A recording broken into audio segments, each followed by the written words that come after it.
কাল 4 দিনের সফরে চীন যাচ্ছেন প্রধানমন্ত্রী। সই হবে সড়ক, অবকাঠামো, স্বাস্থ্যসহ 20টি সমঝোতা স্মারক। তিস্তা ইস্যুতে বেইজিংয়ে আগ্রহ নেই ঢাকার, জানালেন পররাষ্ট্রমন্ত্রী। প্রায় হাঁটুর উপরে পানি, আরেকটু হলে আমাদের এডমিট কার্ড এগুলো ভিজে যেত। বন্যার কারণে আমাদের পরীক্ষা অনেক কঠিন হয়ে গেছে।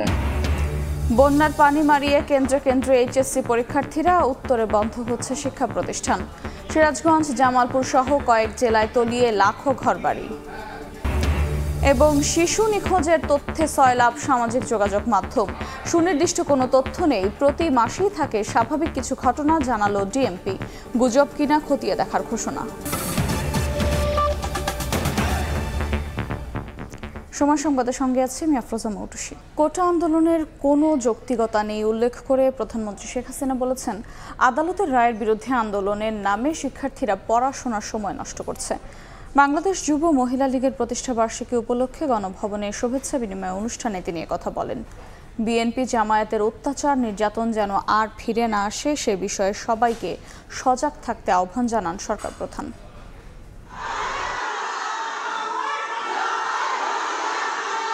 2001 সালের নির্বাচনে আওয়ামী লীগের পরাজয়ের পর 2002 সালে গঠন করা হয় আওয়ামী লীগের সহযোগী সংগঠন যুব মহিলা লীগ। এরপর নানা আন্দোলন সংগ্রামে মহিলা লীগ। সংগঠনটির 22তম প্রতিষ্ঠাবার্ষিকী উপলক্ষে কেন্দ্রীয় ও মহানগরের নেতাদের সঙ্গে গণভবনে শুভেচ্ছা বিনিময় অনুষ্ঠানে শুরুতেই সংগঠনের পক্ষ থেকে ফুল দিয়ে শুভেচ্ছা জানানো হয় এবং প্রধানমন্ত্রীর হাতে সম্মাননা স্মারক তুলে দেওয়া হয়। এরপর যুব মহিলা লীগের ওয়েবসাইট উদ্বোধন করেন আওয়ামী লীগ সভাপতি।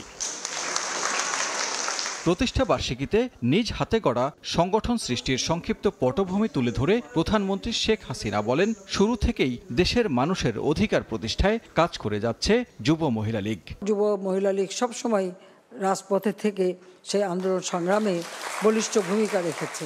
চলমান কোটা আন্দোলন প্রসঙ্গে সরকার প্রধান বলেন, আদালতের রায়ের পর কোটা আন্দোলনের কোনো যৌক্তিকতা নেই। লেখাপড়া বাদ দিয়ে এখন কোটা বিরোধী আন্দোলন করে, সেখানে মেয়েরাও করে। এখানে আমার একটা প্রশ্ন আছে, যারা এর আগে কোটা বিরোধী আন্দোলন করেছিল তারা যে পাবলিক সার্ভিস কমিশনে কতজন পরীক্ষা দিয়েছিল আর কতজন পাশ করেছে সেই হিসাবটা একটু বের করা দরকার। হাইকোর্টের রায়, এটার বিরুদ্ধে এভাবে আন্দোলন করা এটা তো সাবজুডিস, কারণ আমরা সরকার থেকে কিন্তু এভাবে কোনো কথা বলতে পারি না, কারণ হাইকোর্ট রায় দিলে সেখানে হাইকোর্ট থেকেই আবার আসতে হবে। কিন্তু আজকে আন্দোলনের নামে যেটা আবার করা হচ্ছে, পড়াশোনার সময় নষ্ট করা, এটারও কোনো যৌক্তিকতা আছে বলে আমি মনে করি না। শেখ হাসিনা বলেন, ভোট চুরির দায়ে রাষ্ট্র ক্ষমতা ছাড়তে হয়েছিল বেগম খালেদা জিয়ার। বিএনপির নির্যাতনের চিত্র মানুষের সামনে তুলে ধরার আহ্বান জানান তিনি। বিএনপি জামাত জোট ক্ষমতা থাকতে 1,23,00,000 ভুয়া ভোটার দিয়ে ভোট করার চেষ্টা করেছে। ভোটের অপরাধী কিন্তু দুইবারে খালেদা জিয়া ক্ষমতা থেকে বিতাড়িত জনগণ দ্বারা। ওদের বিভৎস চেহারাটা, ওদের জঙ্গির চেহারা, ওদের সন্ত্রাসী চেহারাটাও মানুষের সামনে তুলে ধরতে হবে যে এরা কোনো মানুষের জাত না, এরা দেশকেও ভালোবাসে না, মানুষকেও ভালোবাসে না, মানুষের কোনো উন্নতি চায় না। যুব মহিলা লীগের নেত্রীদের সার্বজনীন পেনশনে যুক্ত হওয়ারও আহ্বান জানান আওয়ামী লীগ সভাপতি শেখ হাসিনা। যুব মহিলা লীগের যারা মেয়েরা প্রত্যেকে কিন্তু নিজেরা এই সার্বজনীন পেনশন স্কিমে যুক্ত হতে পারো। সানবীর রূপল, সময় সংবাদ, ঢাকা। বাংলাদেশ কারো রক্তচক্ষুকে ভয় পায় না উল্লেখ করে প্রধানমন্ত্রী শেখ হাসিনা বলেছেন, আর কেউ দেশকে পেছনে টানতে পারবে না। দুপুরে প্রেসিডেন্ট গার্ড রেজিমেন্টের 49তম প্রতিষ্ঠা বার্ষিকীর অনুষ্ঠানে বক্তব্য রাখেন সরকার প্রধান। তিনি জানান, অপারেশনাল দক্ষতা অর্জনের মধ্য দিয়ে এখন সুসংহত বাহিনী প্রেসিডেন্ট গার্ড রেজিমেন্ট। রাষ্ট্রপ্রধান ও সরকার প্রধানের নিশ্ছিদ্র নিরাপত্তা নিশ্চিতে দায়িত্বশীল বাহিনী প্রেসিডেন্ট গার্ড রেজিমেন্ট। রাষ্ট্রের সর্বোচ্চ ভিভিআইপিদের সুরক্ষা দেয়া এই বাহিনীর চৌকস সদস্যরা এক একজন লড়াকু। পিজিআরের নজরদারিতে নিরাপদ থাকেন সর্বোচ্চ গুরুত্বপূর্ণ ব্যক্তিবর্গ। নিশ্ছিদ্র নিরাপত্তাই গার্ডসের লক্ষ্য, এই মন্ত্রে দীক্ষিত নিরাপত্তা খাতের বিশেষায়িত এই রেজিমেন্ট প্রতিষ্ঠার 49 বছর পার করল। প্রতিষ্ঠাবার্ষিকী উপলক্ষে রোববার দুপুরে ঢাকা সেনানিবাসে পিজিআর সদর দপ্তরে যান প্রধানমন্ত্রী শেখ হাসিনা। সেখানে তাকে অভ্যর্থনা জানান সেনাপ্রধান এবং পিজিআর কমান্ডার, সালাম জানায় কোয়ার্টার গার্ড।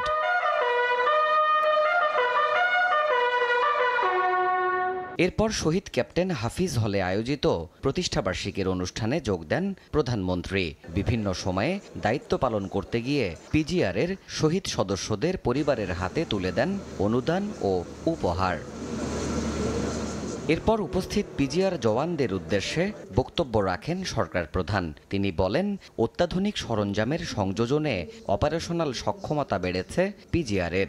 রেজিমেন্টের সার্বিক প্রশংসাও করেন তিনি। এই রেজিমেন্টের অপারেশনাল এবং প্রশাসনিক দক্ষতা বৃদ্ধিতে উপযুক্তভাবে সহায়ক হয় সেই ব্যবস্থা আমরা নিই এবং এর সংখ্যাও আমরা বাড়িয়ে দিই। আজকে এটা অত্যন্ত সুসংহত বাহিনী হিসেবে আত্মপ্রকাশ করেছে। তাদের জীবনের উপর ঝুঁকি নিয়ে এবং এই রোদ বৃষ্টি মাথায় নিয়ে তাদের উপর অর্পিত দায়িত্ব অত্যন্ত নিষ্ঠার সাথে পালন করে যান। সেজন্য আপনাদের সবাইকে আমার আন্তরিক ধন্যবাদ এবং আপনাদের প্রতি আমি কৃতজ্ঞতা জানাই। বাংলাদেশ কারো মুখাপেক্ষী হয়ে চলবে না জানিয়ে প্রধানমন্ত্রী বলেন, রক্তচক্ষুতে নির্ভীক থেকে এগিয়ে যাবে দেশ। যে বড় দেশ বলেছিল আমরা বাস্কেট কেস পাবো, সেখানে দারিদ্র্যের হার হলো 17%। তা আমি বলছিলাম যে 1% হলেও আমি কমাবো, যেন বলতে পারি যে বাস্কেট কেস না, দেখেন তো আপনাদের থেকে ভালো আছি। আর ওইরকম রক্তচক্ষুতে আমরা ভয় পাই না। আমরা ইচ্ছা করলে নিজেরাও পারি, সেটা আমরা প্রমাণ করে আজকে বিশ্বে সেটা দেখিয়েছি।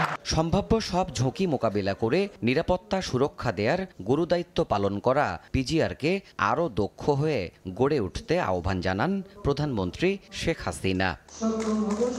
দেবাশিস রায়, সময় সংবাদ, ঢাকা। কোটা ইস্যু নিয়ে ষড়যন্ত্রকারীরা অস্থিতিশীল পরিস্থিতি তৈরি করতে চায় কিনা তা খতিয়ে দেখতে হবে বলে মন্তব্য করেছেন শিক্ষামন্ত্রী মহিবুল হাসান চৌধুরী। দুপুরে ঢাকা রিপোর্টার্স ইউনিটিতে আয়োজিত অনুষ্ঠানে একথা বলেন তিনি। একটি বিচারাধীন সাবজুডিস বিষয়ে হঠাৎ করে আমি রাস্তায় নেমে আসলাম এবং রাস্তাঘাট সব ব্লক করে দিলাম, এর পেছনে স্বাভাবিকভাবেই আমাদের সেই প্রশ্ন থাকতে পারে যে পেছনে কোনো গভীর ষড়যন্ত্র আছে কিনা। কারণ স্থিতিশীলতাকে বিনষ্ট করার জন্য অনেকেই অনেকভাবে অনেক জায়গায় উস্কানি দেয়। এখানে প্রতিক্রিয়াশীল গোষ্ঠীরা বারবার এগিয়ে যায়। সেই ধরনের প্রচেষ্টা হচ্ছে কিনা সেটা কিন্তু আমাদের মাথায় রাখতে হবে। আন্দোলনে ব্যর্থ হয়ে বিএনপি ও সমমনা কয়েকটি দল কোটা আন্দোলনের উপরে ভর করেছে বলে মন্তব্য করেছেন আওয়ামী লীগের সাধারণ সম্পাদক ওবায়দুল কাদের। সকালে সচিবালয়ে এক অনুষ্ঠানে তিনি কথা বলেন। আন্দোলনে ব্যর্থ বিএনপি ও সমমনা কয়েকটি দল নিজেরা পারে না, পরজীবী আন্দোলনকে কোটার উপর ভর করেছে, পেনশনের উপর ভর করেছে। নিজেরা ব্যর্থ, অন্যদের উপর ভর করে আজকে স্বীকার করতে চেয়েছে। তো তারা স্বপ্ন দেখছে তো দিবাস। ঢাকা মহানগর, উত্তর ও দক্ষিণ সহ দেশের 4 মহানগরে কমিটি ঘোষণা করেছে বিএনপি। সাইফুল আলম নীরবকে আহ্বায়ক ও ফুটবলার আমিনুল হককে সদস্য সচিব করে আংশিক আহ্বায়ক কমিটি করা হয়েছে। এছাড়া রফিকুল আলম মজনুকে আহ্বায়ক ও তানভীর আহমেদ রবিনকে সদস্য সচিব করে ঢাকা মহানগর দক্ষিণে আংশিক কমিটি করা হয়েছে। বিএনপির সিনিয়র যুগ্ম মহাসচিব রুহুল কবির রিজভীর সই করা বিজ্ঞপ্তিতে এই তথ্য জানানো হয়। অন্যদিকে চট্টগ্রাম মহানগরে এরশাদুল্লাহকে আহ্বায়ক ও নাজিমুর রহমানকে সদস্য সচিব করা হয়েছে। বরিশাল মহানগরে মনিরুজ্জামান খান ফারুককে আহ্বায়ক, জিয়াউদ্দিন শিকদার জিয়াকে সদস্য সচিব ও আফরোজা খানম নাসরিনকে 1 নম্বর যুগ্ম আহ্বায়ক করা হয়েছে।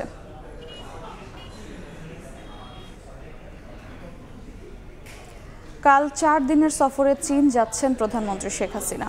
পররাষ্ট্রমন্ত্রী জানিয়েছেন, সফরে সড়ক, অবকাঠামো উন্নয়ন, স্বাস্থ্য খাতে সহযোগিতা সহ 20টি সমঝোতা স্মারক সই হবে। বাণিজ্য ঘাটতির বিষয়টি গুরুত্ব পাবে বলেও জানান তিনি। তিস্তা ইস্যুতে ভারতের চেয়ে চীনের প্রস্তাবে আগ্রহ কম বলেও জানান মন্ত্রী। দুই দেশের সরকার প্রধানের উপস্থিতিতে প্রায় 20টির মতো সমঝোতা স্মারক স্বাক্ষরিত হওয়ার কথা রয়েছে এবং কিছু প্রকল্প উদ্বোধনের ঘোষণা দেওয়া হবে।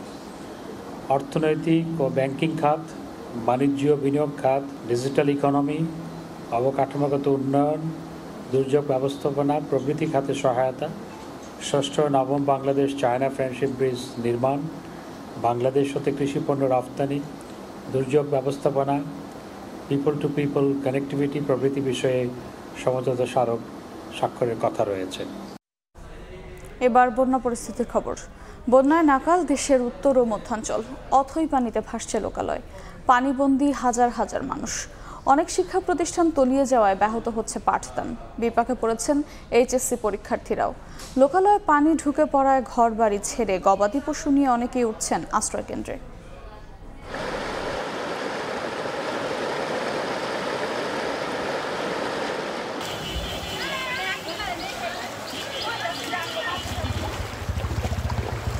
রাস্তা উপচে হু হু করে ঢুকছে বানের পানি, তলিয়ে গেছে লোকালয়।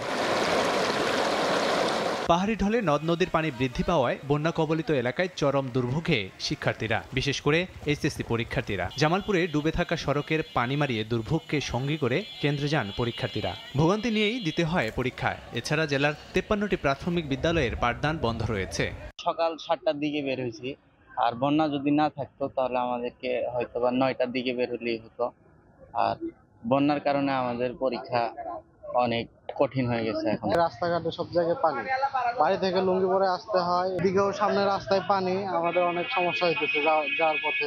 প্রায় হাঁটুর উপরে পানি, আরেকটু হলে আমাদের এডমিট কার্ড এগুলো ভিজে যেত, অনেক সমস্যা হয়ে গেছে। সিরাজগঞ্জ ও কুড়িগ্রামের অনেক এলাকা অথই পানিতে ভাসছে। পানি ঢুকে পড়ায় বন্ধ হয়ে গেছে অনেক শিক্ষা প্রতিষ্ঠান। এতে ব্যাহত হচ্ছে পাঠদান। শিক্ষক ছাত্রছাত্রী কেউ কেউ নৌকা কিংবা ভেলায় করেই স্কুল প্রাঙ্গণে ছুটেন। বন্যার অবনতিতে কুড়িগ্রামের ৭৯টি মাধ্যমিক, ৩৬টি মাদ্রাসা ও 6টি কলেজের পাঠদান ও সামষ্টিক মূল্যায়ন পরীক্ষা বন্ধ ঘোষণা করেছে সংশ্লিষ্ট বিভাগ। এছাড়াও বন্ধ রয়েছে 220টি প্রাথমিক বিদ্যালয়ের পাঠদান। তবে কোনো কোনো শিক্ষা প্রতিষ্ঠান পানিতে ডুবে থাকলেও সেখানে পরীক্ষা অব্যাহত রয়েছে। মাঠে পানি প্রবেশ করেছে এবং অফিস কক্ষেও পানি প্রবেশ করেছে।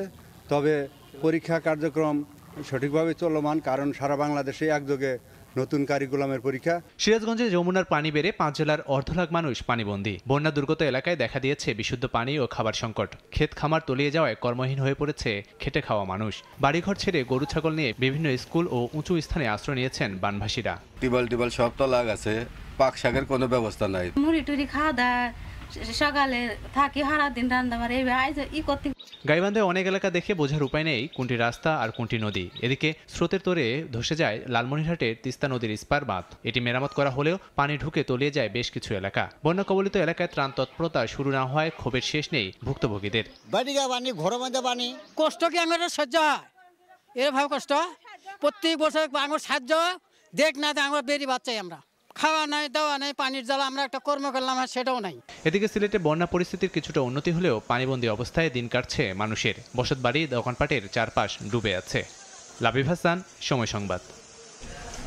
বন্যা পরিস্থিতির সবশেষ অবস্থা জানাতে সিরাজগঞ্জের সদর উপজেলায় আছেন সহকর্মী রিঙ্কু কুণ্ডু এবং সিলেটের ফেঞ্চুগঞ্জে আছেন ইকরামুল কবির। সরাসরি প্রথমে যাচ্ছে রিঙ্কুর কাছে।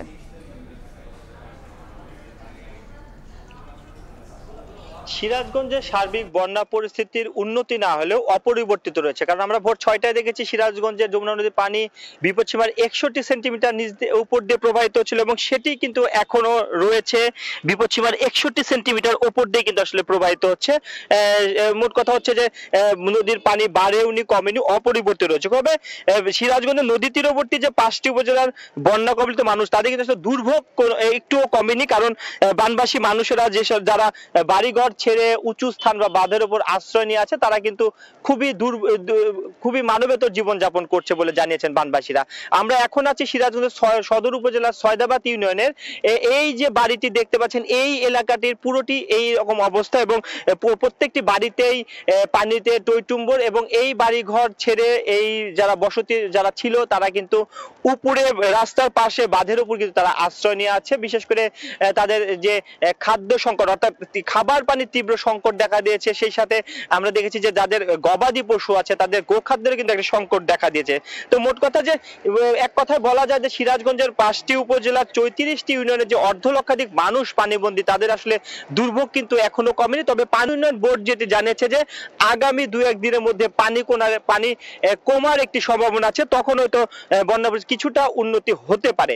সেই সাথে যদি বলি যে সিরাজগঞ্জের যমুনা নদী বেষ্টিত চরাঞ্চল এবং নিম্নাঞ্চলে যারা মানুষরা রয়েছে তারা কিন্তু আরো বেশি দুর্ভোগে পড়েছে, কারণ চরাঞ্চলে কিন্তু কোনো জায়গায় যে ঠাঁই নেওয়ার মতো জায়গা সেইখানে কিন্তু কোনো জায়গা নেই। সেই সাথে সিরাজগঞ্জের চৌহালি এবং শাহজাদপুরে তীব্র নদী ভাঙন শুরু হয়েছে পানি বন্যার কারণে। সেই সাথে যে এই নদী ভাঙন কবলিতরা যারা বসত বাড়ি ভিটে মাটি হারিয়েছে তারা কিন্তু খোলা আকাশের নিচে ভিটে মাটি হারিয়ে মানবিত জীবন যাপন করছে। তো এক কথা বলতে সিরাজগঞ্জের যমুনা নদীর পানি আর বাড়েনি, বন্যা পরিস্থিতি অপরিবর্তিত রয়েছে, তবে বনবাসীদের দুর্ভোগ এখনো কমেনি। এই ছিল সিরাজগঞ্জ থেকে আমার কাছে বন্যা পরিস্থিতির সবশেষ খবর। আমরা এখন চলে যাচ্ছি সিলেটে, সেখানে রয়েছে আমাদের সহকর্মী একরামুল কবির। আমি এই মুহূর্তে আছি সিলেটের ফেঞ্চুগঞ্জে উপজেলার শহরে, এবং উপজেলার শহরের প্রধান বাজার এটি অত্যন্ত সিলেট অঞ্চলের প্রাচীন একটি বাজার। এই বাজারের আমি নৌকার উপর বসে আছি, যেই সড়কের উপর এখন নৌকা চলাচল করছে।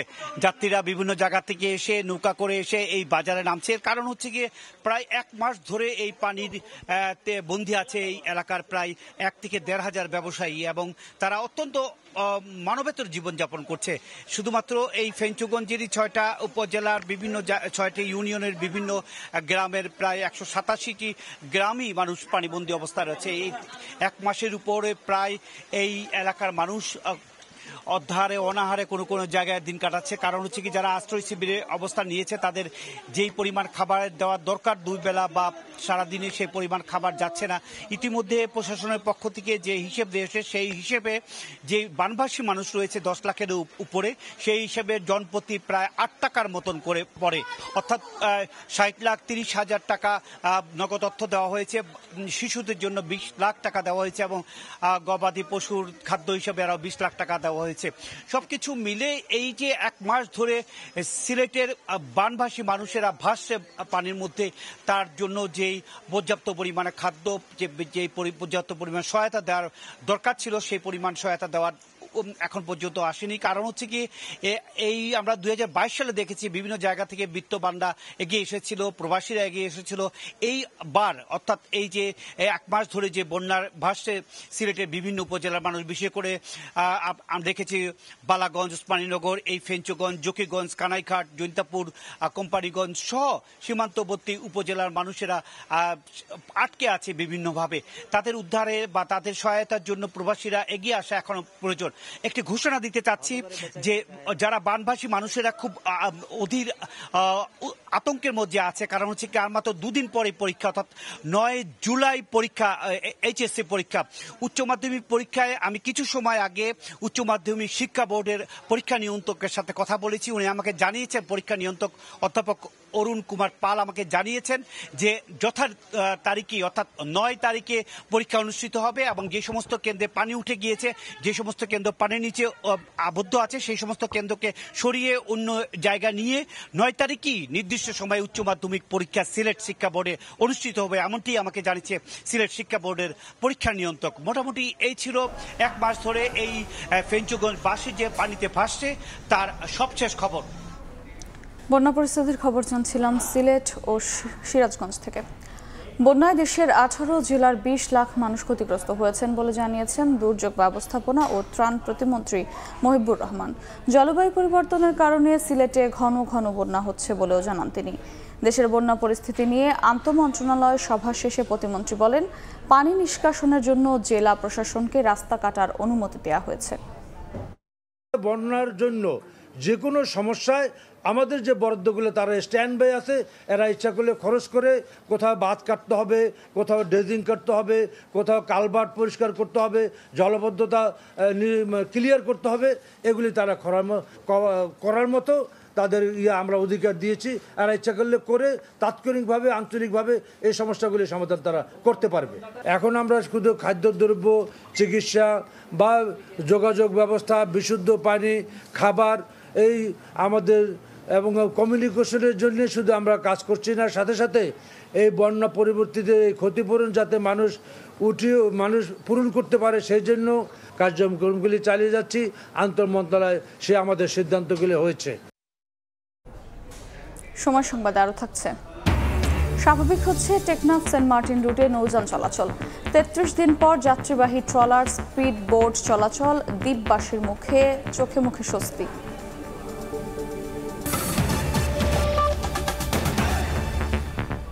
ব্যাংক থেকে টাকা সরিয়ে ফেলার পর ছাগলকাণ্ডের মতিয়রের অর্থ খুঁজছে দুদক।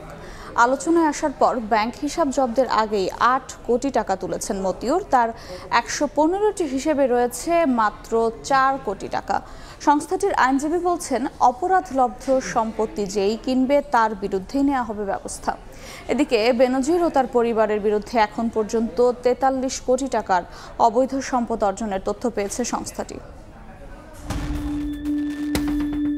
ছাগলকাণ্ড নিয়ে যখন আলোচনা তুঙ্গে, ঠিক সেই সময় ব্যাংক থেকে 8 কোটি টাকা সরান এনবিআরের সাবেক কর্মকর্তা মতিউর রহমান। তার এবং তার পরিবারের ব্যাংক হিসেব জব্দ করার পর দুদকের অনুসন্ধানে বেরিয়ে এসেছে এমন তথ্য।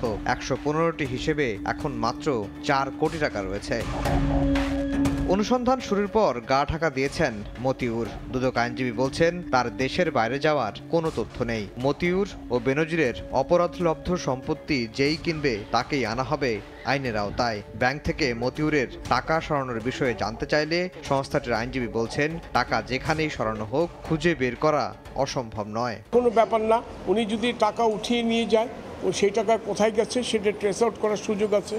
এবং উনি যদি কোনো সম্পদ কারো কাছে বিক্রিও করে দেয়, অ্যাপার্টমেন্ট যদি বিক্রিও করে দেয়, সেটাও আইনের আওতায় আনা হবে এবং সেটাও সম্পৃক্ত অপরাধ হিসেবে গণ্য হবে। এবং কেউ যদি সজ্ঞানে এটা অপরাধলব্ধ আয় প্রপার্টি এটা বুঝে শুনে কিনে থাকেন, উনিও আইনের আওতায় আসবে। বেনজিরের দুর্নীতির অনুসন্ধানও শেষ পর্যায়ে রয়েছে বলে জানিয়েছে সংস্থাটির আইনজীবী। সম্পদের হিসেব বিবরণী জমা দিক বা না দিক এ মাসের শেষের দিকেই মামলায় যাবে দুদক। এখন পর্যন্ত বেনজির ও তার পরিবারের 43 কোটি টাকার অবৈধ সম্পদ অর্জনের তথ্য পেয়েছে সংস্থাটি। অনুসন্ধান শেষ পর্যায়ে, কাজে অনুসন্ধান রিপোর্ট যদি কমিশনে দাখিল হয় তাহলে কমিশন সিদ্ধান্ত নেবে এই অনুসন্ধান রিপোর্টের উপর ভিত্তি করে। লাপাত্তা সাবেক পুলিশ মহাপরিদর্শক বেনজির আহমেদকে 2 জুলাই সম্পদের হিসেব দাখিলের নোটিশ দেয় দুদক। একই দিন মতিউর ও তার পরিবারকেও নোটিশ দেয় সংস্থাটি। আফজাল হোসেন, সময় সংবাদ, ঢাকা। প্রকল্পের উপযোগিতা যাচাই না করে নির্মিত শত কোটি টাকার সরকারি ভবন পড়ে আছে বছরের পর বছর। আবার কিছু ভবন বিনা অনুমতিতে তৈরির সময় কর্তৃপক্ষের টনক নড়লে বন্ধ রাখা হয় নির্মাণ কাজ। রাজধানীতে সরকারের এসব প্রকল্প বাস্তবায়নে যেন শুধুই পকেট ভারী হচ্ছে এক শ্রেণীর অসাধু চক্রের। এ থেকে বেরিয়ে আসতে পরিকল্পনা কমিশনকে আরও কঠোর হওয়ার পরামর্শ বিশেষজ্ঞদের। আল আমিন তুষারের রিপোর্ট। 163 কোটি টাকা ব্যয়ে নির্মিত ঢাকা জেলা পরিষদের 20 তলা এই ভবন খালি পড়ে আছে 7 বছরের বেশি সময় ধরে। এমনকি অনিয়ম ঢাকতে গায়েব করে ফেলা হয়েছে সকল নথি। জেলা প্রশাসকের কাছে একাধিকবার ধর্ণা দিয়েও মেলেনি কথা বলার সুযোগ। মিরপুর 6-এ নির্মিত এসব বহুতল ভবনের নির্মাণ কাজ শেষ হবার 3.5 বছর পেরিয়ে গেলেও এখনো খালি 250টিরও বেশি ফ্ল্যাট। এইসব অপচয়ের কারণে তো আমরা দুর্বিষহ জীবনযাপন করছি। এই টাকা যদি অপচয় যদি না হইতো তাহলে আমরা সাধারণ জনগণ 4টা ডাল ভাত খেয়ে বাঁচতে পারতাম। আলোচিত ঠিকাদার কোম্পানি জিকে বিল্ডার্স নির্মিত 8 নম্বর ভবনটি পুরোটাই খালি, কারণ খুঁজতে গেলে অনুমতি মেলেনি ভেতরে প্রবেশের।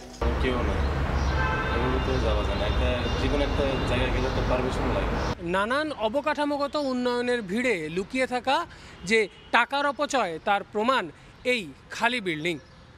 প্রায় 3 থেকে 4 বছর ধরে এভাবেই পড়ে আছে সরকারি কর্মকর্তা কর্মচারীদের আবাসনের জন্য তৈরি করা এই ভবনটি।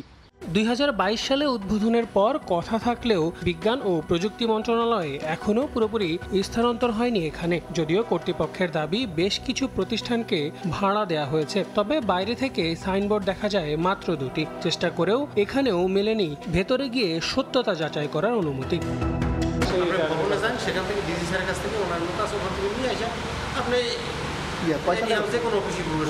অনুমতি নিতে দায়িত্বে থাকা জাতীয় বিজ্ঞান ও প্রযুক্তি জাদুঘরের পরিচালকের সঙ্গে দেখা করতে গেলে তিনিও অন ক্যামেরা কথা বলতে চাননি। ঠিক পাশেই থাকা ডাক ভবনেও এখনো খালি পড়ে আছে প্রায় 53,000 স্কোয়ার ফিট জায়গা। জনগণের রাজস্বের টাকার এমন অপচয় অচিরেই দেশের সার্বিক অর্থনীতিতে বিরূপ প্রভাব ফেলতে পারে বলে মনে করছেন বিশেষজ্ঞরা। যারা এগুলো করেছে তাদের জবাবদিহিতার আওতায় আনা এবং এখনই এই প্রকল্পগুলো মূল্যায়ন করে কি করে এগুলি বাস্তবমুখী কার্যকর ব্যবহার নিশ্চিত করা যায় সেই কাজটা করা। উন্নয়নের অগ্রযাত্রায় এগিয়ে যাওয়া এই দেশের প্রতিটি প্রকল্প যেন হয় জনবান্ধব। কেউ যেন নিজের স্বার্থ হাসিলের জন্য দেশের সম্পদ নষ্ট করতে না পারে, এমনটাই চাওয়া সংশ্লিষ্টদের। আল আমিন তুষার, সময় সংবাদ, ঢাকা। ব্যক্তি প্রতিষ্ঠান থেকে শুরু করে সরকারি সংস্থা সবাই যেন মেতেছে খাল দখলের মহোৎসবে। নানা বাহানায় দখল হয়েছে রাজধানীর কল্যাণপুর খালের শাখাগুলো। এতে অল্প বৃষ্টিতেই আশেপাশে জমছে কোমর পানি। সিএস খতিয়ান আর সিটি জরিপের অসামঞ্জস্যতা কাজে লাগিয়ে দখল হচ্ছে এসব শাখা খাল। নগর কর্তৃপক্ষের বার্তা, এই সিএস জরিপ ধরেই উদ্ধার হবে সেগুলো। রাশেদ লিমনের রিপোর্ট।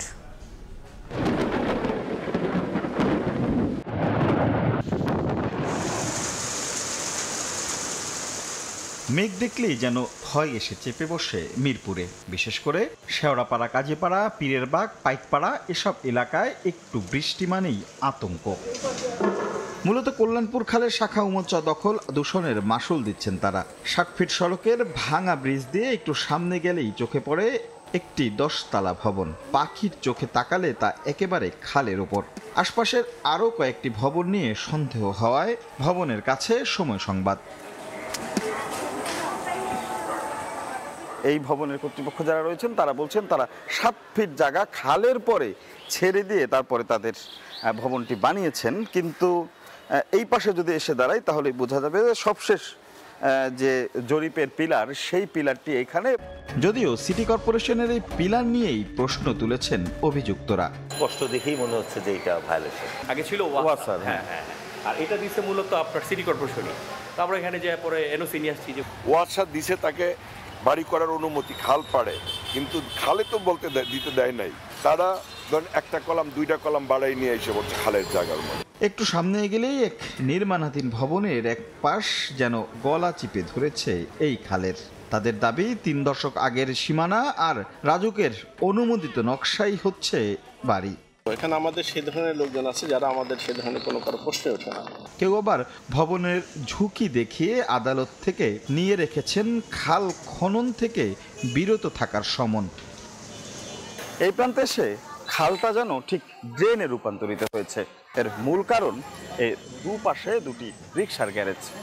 এক প্রভাবশালী ব্যক্তির সেই গ্যারেজটি হওয়ার কারণে তিনি সেখানে রিকশা প্রবেশের জন্য খাল ভরাট করে তৈরি করেছেন দুপাশে 2 লেনের 2টি সড়ক।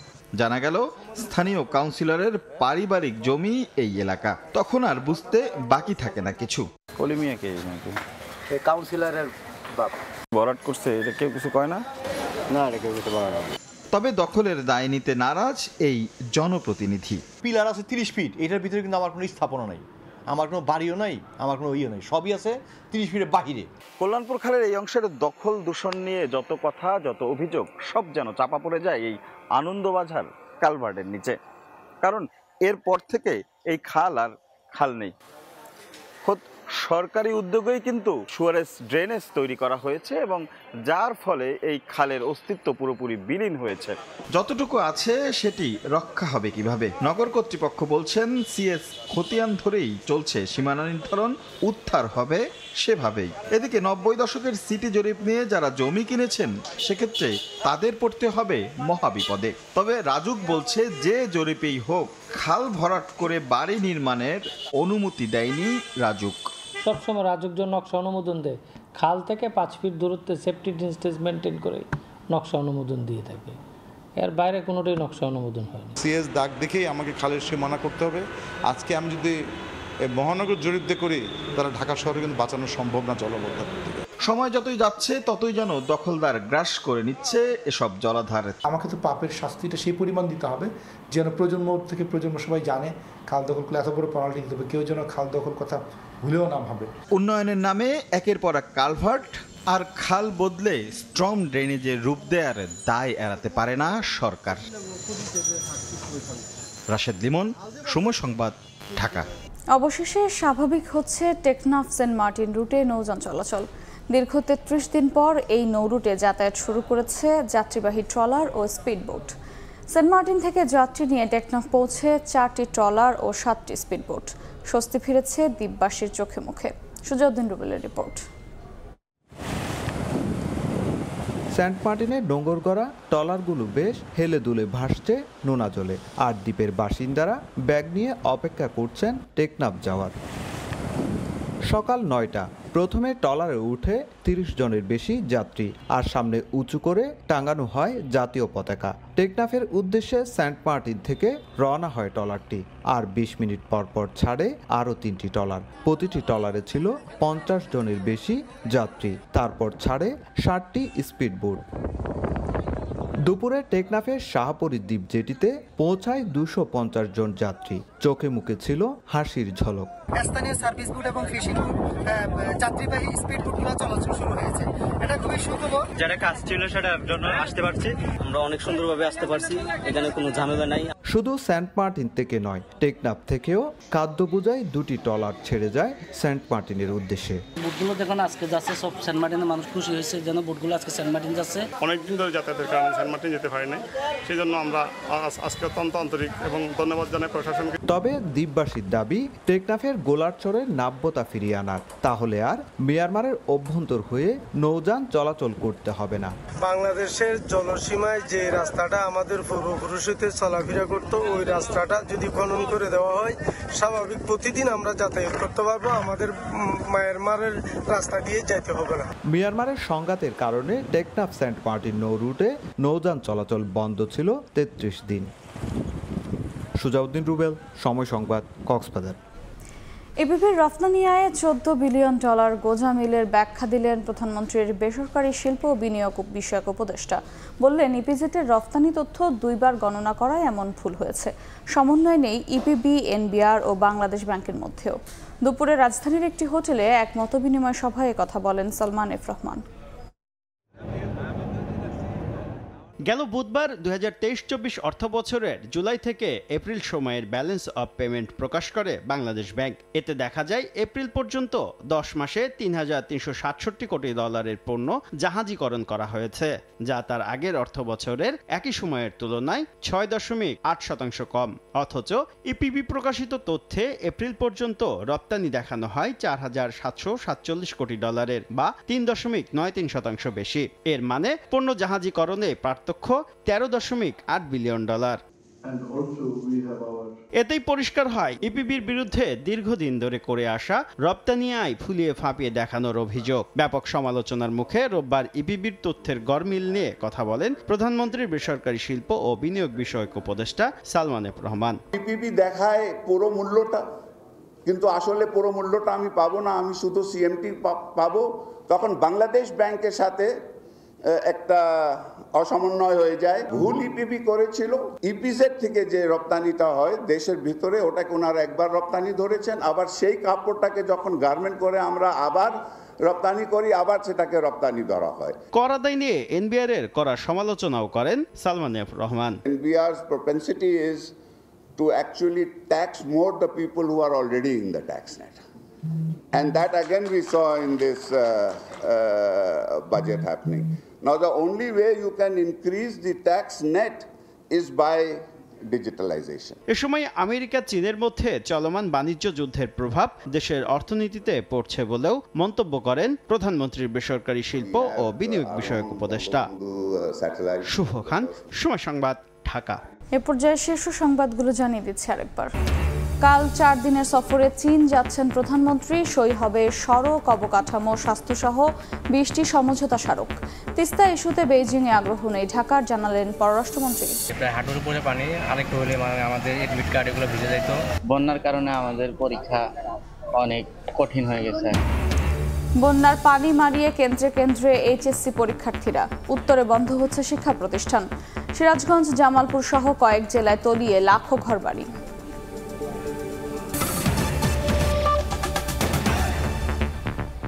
এই ছিল সময় সংবাদে। এরপর বাংলার সময় সঙ্গে থাকবেন ওমর ইনান।